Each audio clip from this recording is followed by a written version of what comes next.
موت سے 40 دن پہلے کیا ہوتا ہے؟ موت سے 40 دن پہلے انسان کے جسم میں ایک خاص نشانی ظاہر ہونے لگ جاتی ہے۔ جب بندے کا اس دنیا کو چھوڑ جانے کا وقت آتا ہے اور پھر موت سے 40 دن پہلے حضرت جبرائیل علیہ السلام اس بندے کو آ کر کہتے ہیں کہ بسم اللہ الرحمن الرحیم۔ ایک مرتبہ ملک الموت یعنی حضرت عزرائیل علیہ السلام حضرت یعقوب علیہ السلام کے پاس پہنچے تو حضرت یعقوب علیہ السلام نے پوچھا، کیا تم میری روح قبض کرنے کے لیے آئے ہو یا مجھ سے ملاقات کرنے کے لیے آئے ہو؟ تو ملک الموت نے عرض کیا، اے اللہ کے پیغمبر، میں روح قبض کرنے کے لیے نہیں آیا ہوں بلکہ آپ سے ملاقات کے لیے آیا ہوں۔ حضرت یعقوب علیہ السلام نے فرمایا، ٹھیک ہے، لیکن جب تم میری روح قبض کرنے کے لیے آؤ تو کوئی کاسٹ میری طرف روانہ کرنا، کوئی پیغام میری طرف بھیج دینا۔ تو ملک الموت نے کہا کہ میں جب آپ کی روح قبض کرنے کے لیے آؤں گا تو اس سے پہلے 2 یا 3 کاسٹ آپ کی طرف روانہ کروں گا اور وہ آپ کو اطلاع دے دیں گے۔ چنانچہ ایک وقت آیا جب ملک الموت حضرت یعقوب علیہ السلام کے پاس اچانک آ گئی اور روح قبض کرنے کی بات کہی تو یعقوب علیہ السلام نے فرمایا کہ تم نے تو مجھ سے کہا تھا کہ میں کوئی کاسد بھیجوں گا، کوئی پیغام دینے والے کو آپ کے پاس بھیجوں گا، آپ اچانک روح قبض کرنے نہیں آؤ گے۔ تو ملک الموت نے کہا کہ میں نے آپ کی طرف کاسد بھیجے تھے اور وہ بھی 3 کاسد بھیجے تھے۔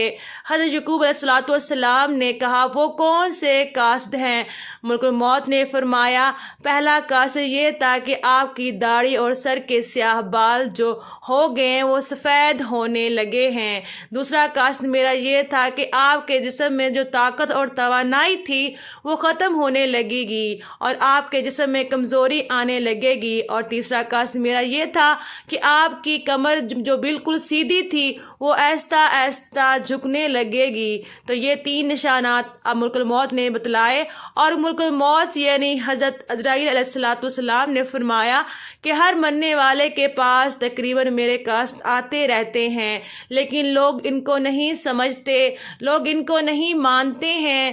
اگر مرنے والا بندہ اپنی زندگی میں نیکی و تقوی میں مشہور تھا، پھر اس کی موت کے بعد اس کا چہرہ خوبصورتی سے چمک اٹھا تو یہ ایسی علامت ہے جس سے اچھا تاثر لیا جا سکتا ہے اور اس پر خیر کی امید کی جا سکتی ہے۔ مثال کے طور پر مرنے کے بعد لوگ اس کی تعریف کریں اور اس کے لیے دعائیں کریں تو یہ اس کے لیے نیک ہونے کی نشانی ہے۔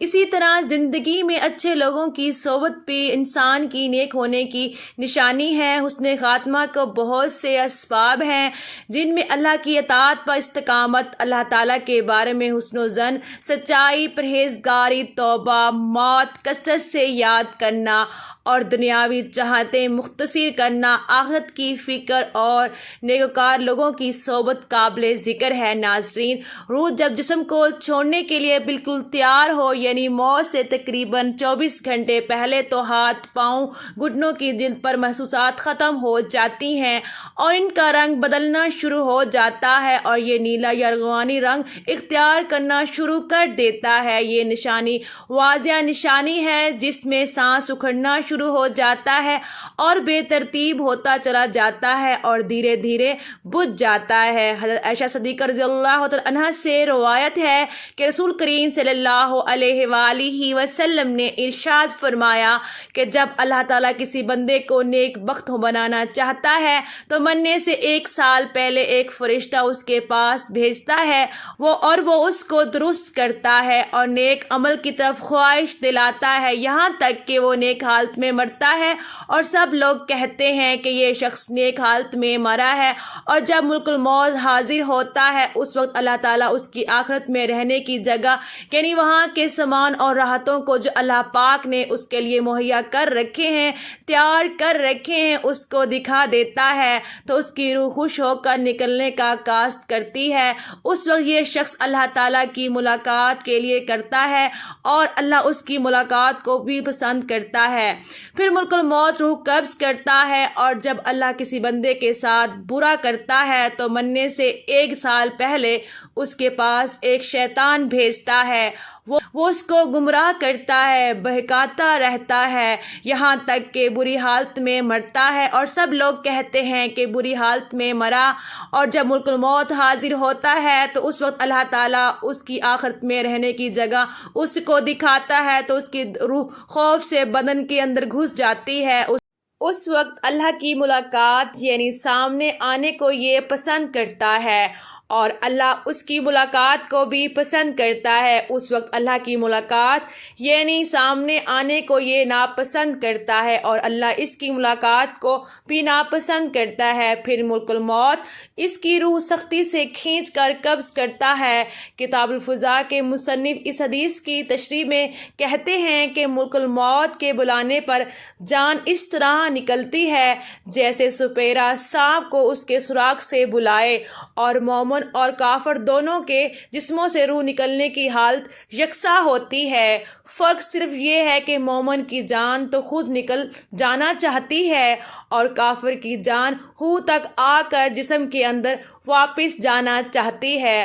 حضرت جابر رضی اللہ تعالی عنہ سے روایت ہے کہ میں نے رسول کریم صلی اللہ علیہ وآلہ وسلم کو وفات سے 3 دن قبل یہ کہتے سنا کہ تم میں سے جو کوئی مرے تو اس حالت میں مرے کہ وہ اللہ تعالیٰ کی نسبت اچھا گمان رکھتا ہو، اللہ تعالیٰ کے ساتھ اعمال صالحہ سے پیدا ہوتا ہے۔ پس حاصل ارشاد کا یہ ہوا کہ اعمال صالحہ کی پابندی اس قدر کرو کہ مرتے وقت حق تعالیٰ کے ساتھ حسن و ظن پیدا ہو جائے۔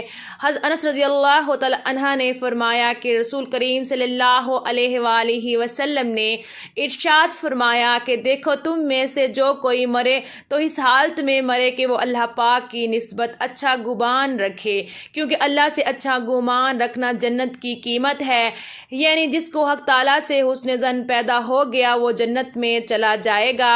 روایت ہے کہ حضرت عمر رضی اللہ تعالی عنہ نے فرمایا کہ رسول کریم صلی اللہ علیہ وآلہ وسلم نے کہ جب اللہ تعالیٰ کسی بندے کو دوست رکھتا ہے تو اس کو کرتا ہے شہد جیسی خوشگوار چیز دیتے ہیں، یا یعنی اعمال صالحہ اور اخلاق حسن کی توفیق عطا فرما دیتے ہیں۔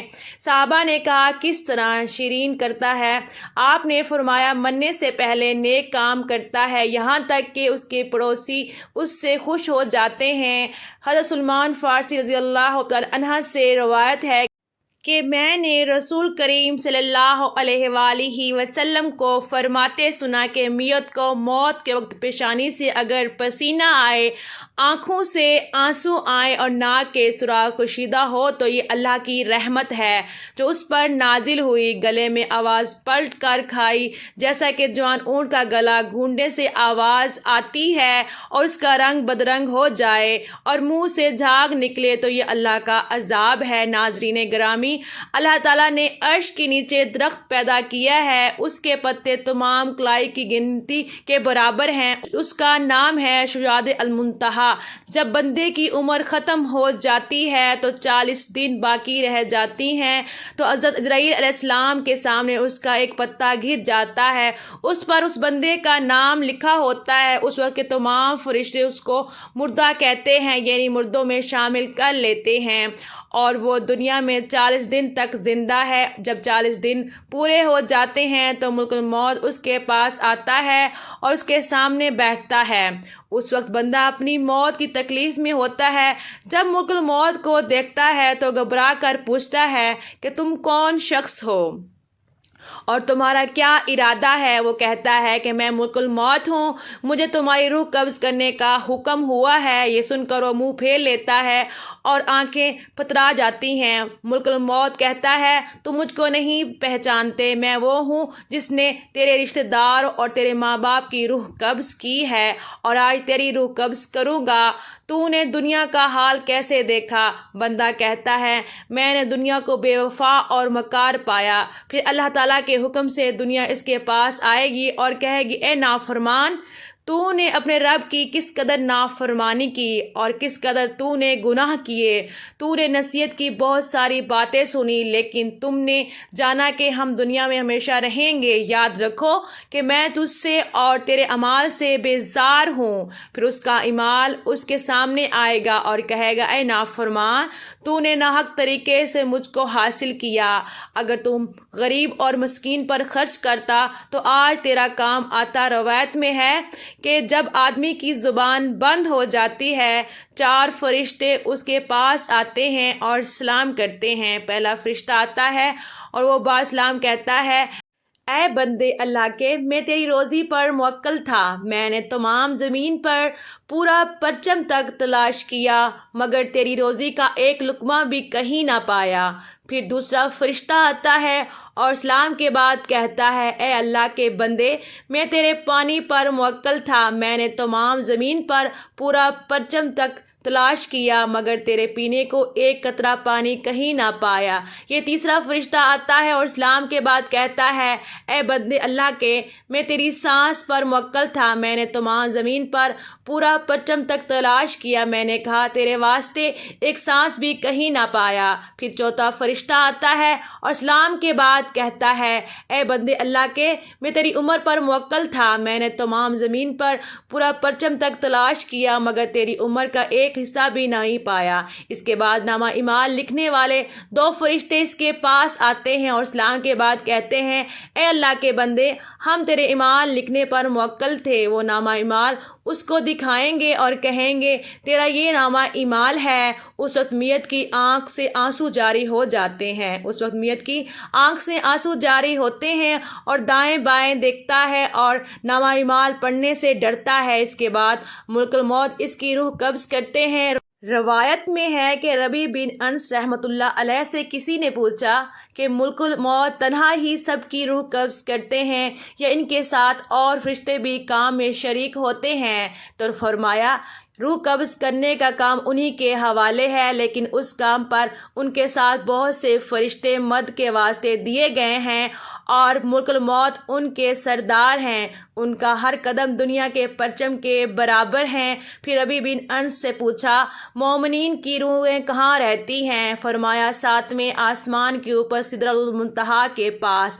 ابو ہریرہ رضی اللہ تعالی عنہ سے روی ہے کہ سرکار دو عالم صلی اللہ علیہ وآلہ وسلم نے ارشاد فرمایا، جب انسان مر جاتا ہے تو اس کے اعمال کے ثواب کا سلسلہ اس سے منقطع ہو جاتا ہے، مگر 3 چیزوں کے ثواب کا سلسلہ باقی رہتا ہے۔ نمبر 1 صدقہ جاریہ، نمبر 2 راستے میں پڑی اینٹ جس نے راہ گیر نفع حاصل کرے، اور نمبر 3 سائل اولاد جو مرنے کے بعد اس کے لیے دعا کرے۔ ایسے اعمال جن کا تعلق دنیاوی زندگی سے ہوتا ہے، ان کے اثرات مرنے کے بعد دنیا میں ہی ختم ہو جاتے ہیں۔ اللہ پاک ہمیں نیک اعمال کرنے کی توفیق عطا فرمائے اور ہمارا خاتمہ ایمان پر فرمائے، آمین۔